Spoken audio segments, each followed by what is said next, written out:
गांव के कोने में एक पुरानी हवेली थी जो सालों से वीरान पड़ी थी। लोग कहते थे कि वहां कुछ अजीब और डरावना रहता है। हवेली के पास से गुजरते हुए भी लोग कांप जाते थे। ये कहानी उसी भूतिया हवेली के रहस्य की है।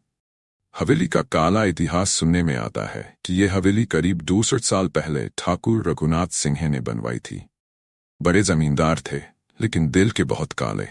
उन्होंने लोगों से जमीनें छीनी, गरीबों पर जुल्म किए और शायद अपनी ताकत बढ़ाने के लिए काला जादू भी किया। हवेली में अक्सर अजीब अजीब चीखें सुनाई देती थीं। एक रात जब हवेली में पार्टी चल रही थी, अचानक आग लग गई। इस हादसे में ठाकुर और बाकी सब लोग मारे गए। लेकिन अजीब बात यह थी कि हवेली का ढांचा वैसा का वैसा खड़ा रहा।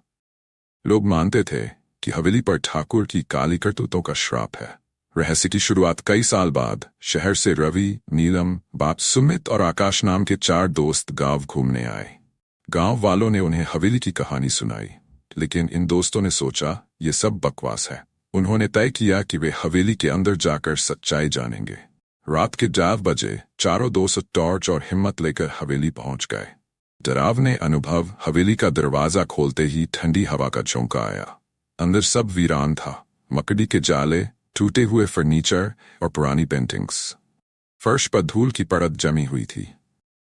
लेकिन जैसे ही चारों अंदर गए, अजीब अजीब चीजें होने लगीं। रवि को लगा किसी ने उसके कंधे पर हाथ रखा। जब पलटा तो वहां कोई नहीं था। नीलम ने देखा कि एक झूला अपने आप हिल रहा है। सुमित को दीवार पर किसी का साया दिखा, लेकिन जब उसने ध्यान से देखा तो कुछ भी नहीं था। आकाश को लग रहा था कि कोई उनके पीछे पीछे चल रहा है। सब डरने लगे, लेकिन आगे बढ़ते रहे। तहखाने का राज घूमते घूमते वे एक तहखाने के पास पहुंचे। दरवाजा बहुत भारी था, लेकिन सबने मिलकर खोला।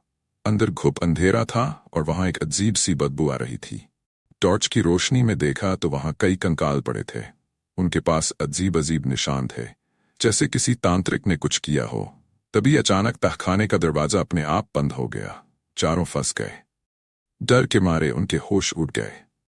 तभी एक धुंधली परछाई दिखी। वो ठाकुर रघुनाथ सिन्हा की आत्मा थी। आत्मा का सच। ठाकुर की आत्मा ने बताया कि उसने अपनी जिंदगी में बहुत पाप किए थे।